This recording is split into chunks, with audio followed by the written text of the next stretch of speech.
সুপ্রিয় দর্শক শ্রোতা, সকলকে শুভেচ্ছা। আজ শনিবার 30 আগস্ট 2014। বরাবর মতো কক্সবাজার জেলা থেকে প্রকাশিত স্থানীয় দৈনিক পত্রিকা সমূহের সংবাদ পর্যালোচনামূলক অনুষ্ঠানে ভয়েস মেরিনা থেকে স্বাগত জানাচ্ছি আমি দিলওয়ার চৌধুরী। আজকে আমাদের স্টুডিওতে উপস্থিত রয়েছে কক্সবাজার জেলার সেবামূলক প্রতিষ্ঠান মুক্তির প্রধান নির্বাহী জনাব বিমল চন্দ্র দে সরকার। জনাব বিমল চন্দ্র, আপনাকে স্বাগত জানাচ্ছি। আমি আপনাকে ধন্যবাদ জানাচ্ছি আমাকে আজকের এই অনুষ্ঠানে আমন্ত্রণ জানানোর। আজকে আমাদের হাতে 11টা পত্রিকা এসে পৌঁছেছে। আমরা প্রথমে শিরোনামগুলো একবার দেখে নিই। দৈনিক কক্সবাজার, উপকূলের 17 পয়েন্টে চলছে মানব পাচার। মিয়ানমার থেকে আসছে গবাদি পশু, অনুপস্থিত কর্মকর্তার নামে ছাড়পত্র। সৈকতে সৌন্দর্য ফিরিয়ে আনতে উদ্যোগ। দৈনিক আমাদের কক্সবাজার, বিদেশি পর্যটন বাড়ানোর মন্ত্রণালয়ের পরিকল্পনা, ইটিজেড এক্সক্লুসিভ ট্যুরিজম জোন। টাটকা সামুদ্রিক ফ্রাই ফিশ, দুলহাজারি সাফারি পার্কের কটেজে ফের অনৈতিক ব্যবসা। আন্তর্জাতিক অপরাধ ট্রাইব্যুনালের তদন্ত টিম মহেশখালীতে। দৈনিক সমুদ্র বার্তা, কক্সবাজার বান্দরবনে পর্যটক টানতে এক্সক্লুসিভ ট্যুরিজম জোন হচ্ছে। ফারুকের দাফন আজ, রোববার সারা দেশে হরতাল। টেকনাফ বিজিবির পৃথক অভিযানে 2 কোটি টাকার ইয়াবা সহ আটক 3। প্রধানমন্ত্রী কুতুবদিয়াবাসীকে রক্ষায় প্রয়োজনীয় পদক্ষেপ নেবেন বলেছেন এমপি আশিকুল্লাহ। দৈনিক রূপসী গ্রাম, ইয়াবা পাচার প্রতিরোধে মাঠে নামছে বিজিবির ডগ স্কোয়াড। সাইফুলের মালিকানাধীন 4টি ফিশিং ট্রলার ব্যবহার হয় মিয়ানমার হতে ইয়াবা পাচারে। যুক্তিতে না পেরে তারেককে অশ্লীল ভাষায় আক্রমণ। যুদ্ধাপরাধ অপরাধ ট্রাইব্যুনালের তদন্ত টিম মহেশখালীতে। টেকনাফ বিজিবির পৃথক অভিযানে 61,000 পিস ইয়াবা উদ্ধার, 3 মিয়ানমার নাগরিক আটক। জনাব বিমল, আমরা দেখতে পাচ্ছি সর্বত্রই ইয়াবার বিষয়টা একেবারে প্রায় প্রতিদিনই পত্রিকায় অন্যতম প্রধান শিরোনাম হয়ে উঠছে। এত কিছু হচ্ছে, আইন শৃঙ্খলা রক্ষাকারী বাহিনী খুব তৎপরতাও চালাচ্ছে, সেটাও দেখতে পাচ্ছি। অনেকেই প্রতিদিনই ধরা পড়ছে, কিন্তু তারপরেও থেমে নেই। বেশ কয়েকটা পত্রিকায় কয়েকজন ব্যক্তির নাম উচ্চারণ করেছে যারা এই সংক্রান্ত কার্যক্রমে খুব সক্রিয়ভাবে জড়িত। এই বিষয়টাকে, এবং বিজিবির এখন ডগ স্কোয়াড নামানোর কথাও চিন্তা করা হচ্ছে ইয়াবা পাচার প্রতিরোধে। এই বিষয়টাকে আপনি কিভাবে দেখছেন? আসলে যুব সমাজকে ধ্বংস করার জন্য এই যে ইয়াবার যে প্রচুর পাচার এবং ইয়াবার যে ব্যবসা, এটি আসলে অনেকাংশে দায়ী আমাদের এই অঞ্চলে। মাঝখানে আমরা দেখেছিলাম যে আইন শৃঙ্খলা রক্ষাকারী বাহিনীর স্পেশাল একটি অভিযানের ফলে কিছুটা স্থিমিত হয়ে গিয়েছিল, কিন্তু আবারও তারা কিছুদিন গ্যাপ দেওয়ার পরে আবার মরিয়া হয়ে উঠেছে। শুধু ধরা পড়লেই হবে না, ধরলেই হবে না, এগুলো আসলে যারা জড়িত, সেই মূল হোতা যারা, তাদেরকে চিহ্নিত না করতে পারলে এবং তাদেরকে মূলোৎপাটন যদি করা না যায়, তাহলে হয়তো সাময়িকভাবে বন্ধ থাকবে, আবারও শুরু হবে। আসলে একেবারে আপনি যে একটা বিশেষ অভিযানের কথা বলছিলেন, সেই ধরনের বিশেষ অভিযান দিয়ে কি এর প্রতিরোধ করতে হবে?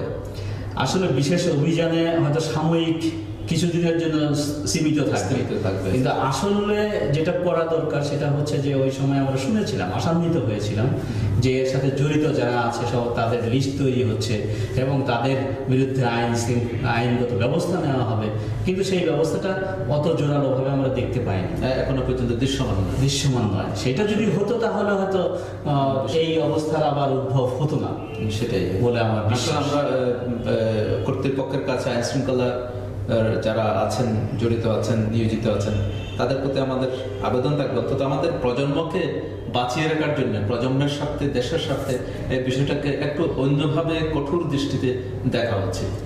শুধু কক্সবাজার না, সারা বাংলাদেশের প্রজন্মই নষ্ট হচ্ছে কারণ এখন তো তারা প্রতিদিনই রুট পরিবর্তন করছে। কখনো এখন তো আর উঠিয়ে টেকনাফের মধ্যে সীমাবদ্ধ নেই। আমরা জানতে পারছি বিভিন্ন সময় পত্রপত্রিকা আসছে একেবারে সরাসরি ঢাকাতে নৌপথে চলে যাচ্ছে, চট্টগ্রামে চলে যাচ্ছে। তাহলে এটা অত্যন্ত মারাত্মক একটা বিষয়, এবং তারা কতখানি শক্তিশালী হলে এই বিষয়টা একেবারে কোনো তোয়াক্কাই করছে না, প্রতিদিনই ধরা পড়ছে, তারপরে তোয়াক্কা করছে না। তাহলে এই বিষয়টাকে একেবারে সরকারের প্রয়োজনে শীর্ষস্থান থেকে প্রয়োজনীয় পদক্ষেপ নেওয়া উচিত। পাশাপাশি আরো একটা বিষয়, তাও এই ধরনের অনৈতিক বিষয়ে মানব পাচারের ব্যাপারে উপকূলে 17টা পয়েন্টে চলছে মানব পাচার সংক্রান্ত কার্যক্রম। আরো বেশ কয়েকটি পত্রিকায় এসছে মানব পাচারের যে বিষয়টা বিভিন্ন মাধ্যমে যাচ্ছে। এই যে মানব পাচার, এটাকে কিভাবে ঠেকানো যায়? কি আসলে মানব পাচারকারীর সাথে যে কারা জড়িত, পাচারের সাথে যারা জড়িত, একই অবস্থায় ইয়াবা পাচার যারা, এগুলো সবগুলো একই, স্মাগলিং এবং ট্রাফিকিং, দুটার সাথে কিন্তু একটা আরেকটার উপর ওতপ্রোতভাবে জড়িত। এরা একই ধরনের লোকজনই এই ধরনের কাজকর্ম করে থাকে। তো এদেরকে যদি আপনি সমূলে উৎপাদন করতে না পারেন, চিহ্নিত করে, তাহলে একই অবস্থা হবে। মানব পাচারের ফলে যে সমস্যাটা হচ্ছে, এই যে প্রচুর মানুষ মারা যাচ্ছে এবং আতঙ্কিত পর্যায়ে চলে গিয়েছে, এখন নাকি জোর করে ধরে নিয়ে বস্তাবন্দি করে নিয়ে যাচ্ছে, না যেতে চাইলেও জোর করে নিয়ে যাচ্ছে, এই ধরনের অবস্থা হচ্ছে। আসলে আরেকটা বিষয় একইভাবে আমরা দেখতে পাচ্ছি, সেটা আমরা পরবর্তীতে একটু আর কয়েকটা পত্রিকা দেখি। দৈনিকে বাকখালী, পরীক্ষা ছাড়া আসছে মিয়ানমারে গরু ও মহিষ। মহেশখালীতে যুদ্ধগত ট্রাইব্যুনালের তদন্ত টিম, প্রথম মামলায় আসামি সালামতুল্লাহ খান। ব্রিটিশ নির্বাচনে জরিপে এগিয়ে টিওলি, ইন্টারনেট সেবা থাকবে ঢাকা কক্সবাজার রুটে। ভবিষ্যৎ দৈনিক আজকের দেশ বিদেশ, ভবিষ্যৎ রাষ্ট্রনায়ক তারেক বলেছেন মির্জা ফখরুল। আগে আসলে আগে পাবেন ভিত্তিতে পৌরসভার ছড়ানালা বিক্রি। প্রতারিত হচ্ছে ভোক্তারা, টেকনাফের মানুষ কসাইদের হাতে জিম্মি। টেকনাফে বিজিবির পৃথক অভিযানে 2.25 কোটি টাকা মূল্যের 61,000 পিস ইয়াবা উদ্ধার। দৈনিক কক্সবাজার বার্তা, পাল্টাপাল্টি কর্মসূচিতে 2 দল, শান্তি চাই অনড় 3 পক্ষই। দালালের প্ররোচনায় সাগর পথে মালয়েশিয়া পাড়ি, উখিয়ার ফরিদে থাইল্যান্ডের কারাগারে 9 মাস বন্দী। উখিয়ায় হামলা ইউপি মেম্বার আহত 6। ত্রিপুরা থেকে আসছে 100 মেগাওয়াট বিদ্যুৎ। দৈনিক সৈকত, পাল্টাপাল্টি কর্মসূচিতে 2 দল, শান্তি চাই অনড় 3 পক্ষই। টেকনাফে 61,855 ইয়াবা জব্দ ও 3 রোহিঙ্গা আটক। পাশি বন্দুক দিয়ে একদিনে 2 বন্য হরিণ শিকার, প্রকাশ্যে মাংস বিক্রি ও বিভিন্ন দপ্তরে বন্টন। লিঙ্ক রোড থেকে 43 বোতল ফেন্সিডিল সহ আটক 2। 6 ঘন্টার অভিযান, বাইশারের গহীন অরণ্য থেকে অপহৃতাকে জীবিত উদ্ধার করবে ইনকা পুলিশ। আচ্ছা, আমরা যে বিষয়টা দেখতে পাচ্ছি, আরেকটা বিষয় যেটা তাও আবার পাচার সংক্রান্ত ব্যাপার। মিয়ানমার থেকে গরু মহিষ আসছে। আপনি জানেন আমাদের ঈদ উল আজহা, যেটা মুসলমানদের অন্যতম বড় ধরনের ধর্মীয় উৎসব, কোরবানির ঈদ যাকে বলা হয়ে থাকে, সেটাকে কেন্দ্র করে স্বাভাবিকভাবে বিভিন্ন জায়গা থেকে পার্শ্ববর্তী ভারত, মিয়ানমার থেকে গরু আসছে। কিন্তু কিছুদিন আগেই মিয়ানমারের বিশেষ করে গরুতে এক ধরনের একটা ভাইরাস আক্রান্ত বলে পাওয়া গেছে, যে কারণে সরকার এ ব্যাপারে খুব কঠোর অবস্থান নিয়েছে। বিভিন্ন মেডিকেল টিম সীমান্তে রাখা হয়েছে এবং কোনো অনুমতি ছাড়া গরু আনার ব্যাপারে নিষেধাজ্ঞা দিয়েছে। কিন্তু তারপরেও গরু আসছে এবং একটা পত্রিকায় বলা হয়েছে অনুপস্থিত কর্মকর্তার নামে ছাড়পত্র নিয়ে এই গরু নিয়ে আসতেছে। তো এই বিষয়টাকে কিভাবে? আসলে আমরা দেখেছি যে ইবোলা ভাইরাসের যে আক্রমণ, আমরা ইবোলাটা আর মায়ানমারে যেটা হয়েছে এটা মেনিনজাইটিস নাকি জানি এই ধরনের একটা নামকরণ। এই দুটার ক্ষেত্রেই আপনার গরু মহিষ এদেরকে আসলে গবাদি পশু পরীক্ষা নিরীক্ষা ছাড়া আমাদের দেশে প্রবেশ করতে দেওয়া এটা জনস্বাস্থ্যের জন্য ক্ষতিকর। তো যদি একবার এরকম কিছু চলে আসে তাহলে মানুষের স্বাস্থ্যহানি ঘটবে, এই ভাইরাসে আক্রান্ত হয়ে যায়, মৃত্যু পর্যন্ত হয়ে যাচ্ছে। সুতরাং এই যে অনুপস্থিত কর্মকর্তার নামে ছাড়পত্র নিয়ে যেটা আসছে, এটা আসলে একটা অনৈতিক কাজ যারা করছে, তারা এটা তো অনৈতিক অবৈধভাবে করছে, একদম মারাত্মক ভয়ঙ্কর, মানুষ মৃত্যুর মুখে ঠেলে দেওয়ার মতো পরিস্থিতি। সুতরাং এটা কোনো মতে মেনে নেওয়া যায় না। কর্তৃপক্ষকে আমরা কক্সবাজারবাসীর পক্ষ থেকে অনুরোধ জানাতে চাই যে যদিও ওখানে অনুপস্থিত কর্মকর্তা থাকে তাহলে অন্য কোথাও থেকে ওখানে ডিপোর্টেশনে কাউকে দিয়ে হলেও এটা যাতে সচল থাকে, পরীক্ষা নিরীক্ষার কাজ অন্তত ডেপুটেশন হলো আগামী 2-3 মাস যতদিন পর্যন্ত কোরবানি ওই সময়টাতে একটু আসা যাওয়ার আমদানির ব্যাপারটা একটু বেশি থাকবে, স্বাভাবিকভাবে চাপ থাকবে একটা। ওই সময়টার জন্য অন্তত টেম্পোরারি ভিত্তিতে হোক 2-3 মাসের জন্য একজন কর্মকর্তা নিয়োগ দেওয়া উচিত। আরেকটি বিষয় আমরা দেখতে পাচ্ছি পৌরসভার যে বিষয়টা একবারে আগেই বলা হচ্ছে, আগে আসলে আগে পাবেন ভিত্তিতেই অনেকটা দোকান বরাদ্দের মতো মার্কেটের ছড়া নালা এগুলো বিক্রি হয়ে যাচ্ছে। আমরা যদিও আমাদের তরফ থেকে বিভিন্ন সংবাদ মাধ্যমের তরফ থেকে এই অভিযোগগুলো বারবার এসছে যে বিভিন্ন ছড়া নালা নর্দমা ড্রেনগুলো বেদখল হয়ে যাচ্ছে। অনেক পৌরসভার তরফ থেকেও বলা হয়ে থাকে যে এগুলো উচ্ছেদের ব্যবস্থা নেওয়া হচ্ছে, বিকল্প ব্যবস্থা করা হচ্ছে, কিন্তু আবার পত্রিকা শিরোনাম হচ্ছে। এই বিষয়টাকে আপনি কিভাবে দেখছেন? আসলে বৈধভাবে পৌরসভা এগুলোকে লিজ দিচ্ছে না আমি যতদূর জানি। এটি আসলে সারা বাংলাদেশেই যখনই কোনো নালার উপরে স্ল্যাবটপ দেওয়া হয়, বড় নালা হয় কিংবা কোনো ফুটপাথ হয়, এগুলো দখলের জন্য একটা হিড়িক চলে। সেই ক্ষেত্রে আসলে পৌরসভার যারা আছেন, পৌরসভার মেয়র এবং কাউন্সিলর যারা আছেন, তাদেরকে এই বিষয়টি আরো সচেতনতার সাথে দেখা দরকার, মনিটরিং করা দরকার, যাতে করে এই নালাগুলো দখল হয়ে না যায়। নালাগুলো দখল হয়ে গেলে যে অবস্থাটা তৈরি হবে সেটি হচ্ছে যে আবারও মানুষ এই যে জলাবদ্ধতার যে শিকারটা হয়েছিল সেটা কিন্তু আবার শুরু হবে। বর্ষা আসলে তো আমরা জলাবদ্ধতার শিকার হচ্ছে এবং এটা অন্যতম প্রধান সমস্যায় পরিণত হয়েছে পৌর নাগরিকদের জন্য। এই বিষয়টা আসলে খুব গুরুত্বের সাথে পৌর কর্তৃপক্ষ দেখবেন, সেটাই আমরা আশা করছি। আর একটা বিষয় আমরা দেখতে পাচ্ছি, এই যে গহীন অরণ্য একজনকে অপহৃত করেছে, একটা পত্রিকায় আমরা মোটামুটি আমাদের একজন একটা কথা বলেছে, আইন শৃঙ্খলা বাহিনী ও গোয়েন্দারা কি করে, প্রশ্ন সুরঞ্জিতের। মানে বিভিন্ন জায়গায় খুন হয়েছে, ঘরে বসে খুন হয়ে যাচ্ছে, কারো কি খুন হয়েছে তার ইয়ে চলছে, আলামত চলছে, সবকিছু তদন্ত চলছে। এই যে আইন শৃঙ্খলার যে বিষয়টা, সেটা আমাদের কক্সবাজারে হোক আর দেশব্যাপী হোক, এই বিষয়টাকে আপনি কিভাবে দেখছেন? না, রিসেন্টলি যে দুইটি ঘটনা, সরকারি দলের সংসদ সদস্য সুরঞ্জিত সেনগুপ্ত একজন প্রথম সারির নেতা, তিনিও একটা অঙ্গুলি নির্দেশ করছেন আইন শৃঙ্খলা রক্ষাকারী বাহিনীর দিকে। এই বিষয়টাকে আপনি কিভাবে দেখছেন? রিসেন্টলি আসলে রাজধানীতে যে দুটো বড় ঘটনা ঘটেছে, সেই দুটো ঘটনা আসলে এখনো পর্যন্ত কাউকে ওইভাবে নির্দিষ্ট করে অ্যারেস্ট করা যায়নি। এটা বলবো যে আসলে আমাদের এক ধরনের ব্যর্থতাই বলতে হবে, যে দেশের আইন শৃঙ্খলা রক্ষাকারী বাহিনী আরেকটু তৎপর হলে হয়তো এগুলো উদ্ধার করা সম্ভব, উদ্ঘাটন করা সম্ভব। আরেকটা যে বিষয়ে আপনি বলেছেন যে বিশেষ করে ঈদগড়ে যে অপহরণ ঈদগড়ে অপহরণের এবং ডাকাতি কক্সবাজারের এই অপহরণ ডাকাতি, এই বিষয়গুলো কিন্তু বেশ কিছুদিন ধরে দেখা যাচ্ছে এবং এটা কিন্তু ওই রুটটাতে প্রায়শই এই ঘটনাগুলো ঘটে। আমরা শুনতে পাই, আমরা পত্রপত্রিকায় দেখতে পাই। স্পেশাল কিছু আসলে করা দরকার। ঈদগাহ টু ঈদগড় যে রোডটি আছে, সেটা এই রোডে দিনে দুপুরে বাস থামিয়ে ডাকাতি করে সব যাত্রীদের কাছ থেকে।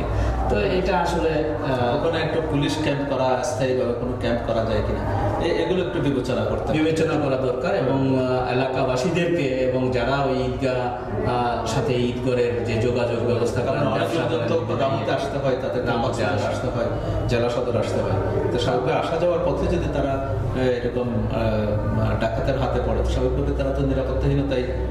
এবং এটি হঠাৎ ঘটছে না, এটি অনেকটা রেগুলার ঘটছে এই বিষয়টা। কারণ এটি আসলে সত্যিকার অর্থে আইন শৃঙ্খলা রক্ষাকারী বাহিনীর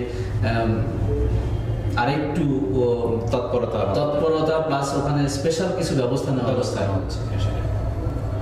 আমরা আরেকটা সংবাদ দেখতে পাচ্ছি, আমাদের জন্য আনন্দের বিষয় বলতে পারেন একটু। আমাদের মাননীয় প্রধানমন্ত্রীর নাতনি বলতে পারেন, টিউলি, ব্রিটিশ পার্লামেন্টে হয়তো আগামীতে যে 2015 সালে যে ব্রিটিশ পার্লামেন্ট হবে, তিনি লেবার পার্টির হতে প্রার্থী হচ্ছেন। তো একটা বেসরকারি জরিপে তিনি এগিয়ে আছেন, এই ধরনের একটা সংবাদ আমরা পাচ্ছি। তো আমরা অভিনন্দন জানাই, যদি সত্যিকার অর্থে তিনি ব্রিটিশ পার্লামেন্টের প্রতিনিধিত্ব করতে পারে দীর্ঘদিন ধরে আমাদের সাথে ব্রিটেনের একটা যোগাযোগ আছে, বাণিজ্যিকভাবে কূটনৈতিকভাবে যোগাযোগ আছে। একসময় ব্রিটিশ আমাদের এখানে ছিল, পরিচালনা করে গেছে, শাসন করে গেছে। তো এই বিষয়টাকে আপনি কি মনে করছেন? না, আসলে আমাদের দেশের অনেক নাগরিক যারা ব্রিটেনে বসবাস করেন এবং ওই দেশের নাগরিকত্ব নিয়েছেন, সমাজের বিভিন্ন ক্ষেত্রে তারা যথেষ্ট অবদান রাখছেন এবং রাষ্ট্র পরিচালনার ক্ষেত্রেও কেউ কেউ অবদান রেখেছেন। আমরা কিছুদিন আগে দেখেছি যে ব্রিটিশের রাষ্ট্রদূত ছিলেন বাংলাদেশে, উনি বাংলাদেশি ছিলেন। তো এরকম সরকারের বিভিন্ন উচ্চতর পজিশনেও কিন্তু বেশ কিছু বাংলাদেশি নাগরিক যারা পরবর্তীতে ব্রিটিশ নাগরিকত্ব লাভ করেছেন, তারা কিন্তু ভালো পজিশনে আছে। তো উনি যদি যে জরিপের রেজাল্ট, এটা আমাদের জন্য একটা সুখের সংবাদ, এবং উনি যদি ওখানে পাশ করেন, তাহলে আমরা ব্রিটিশ পার্লামেন্টে অন্ততপক্ষে বাংলাদেশের পক্ষ থেকে কথা বলার আরেকজন মানুষ বেড়ে যাবে। সেটাই। দৈনিক সমুদ্র খণ্ড, রামুর কচ্ছপিয়া বনাঞ্চলে বন্য হরিণ শিকার, মাংসের ভাগ পেয়েছেন বন বিভাগের লোকজন। যুক্ত অপরাধ ট্রাইব্যুনাল তদন্ত টিম মহেশখালীতে।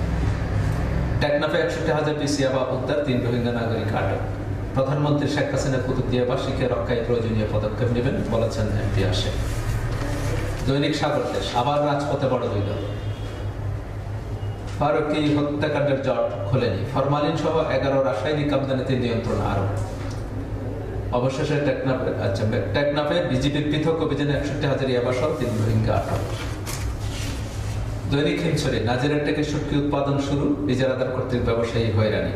ঢাকা কক্সবাজার রুট দিয়ে হবে দূরপাল্লার বাসের ইন্টারনেট সেবা। দুবাইতে উৎকণ্ঠায় 23 লাখ প্রবাসী বাংলাদেশি।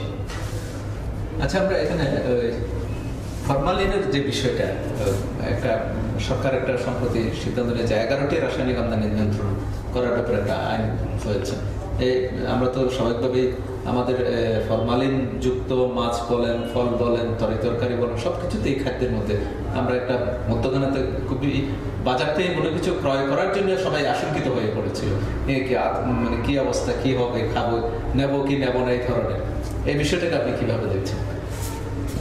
আসলে কিছুদিন আগেও এটা কিন্তু খুব মারাত্মক আকার ধারণ করেছিল, যে ফরমালিনের ব্যবহার বিশেষ করে ফলমূলে এটি খুবই খারাপ অবস্থায় পৌঁছেছিল, এবং সরকারের কিছু কার্যকর পদক্ষেপের ফলে সেটা কিছুটা কমেছে, কিন্তু এখনো ফরমালিন ইউজ হচ্ছে।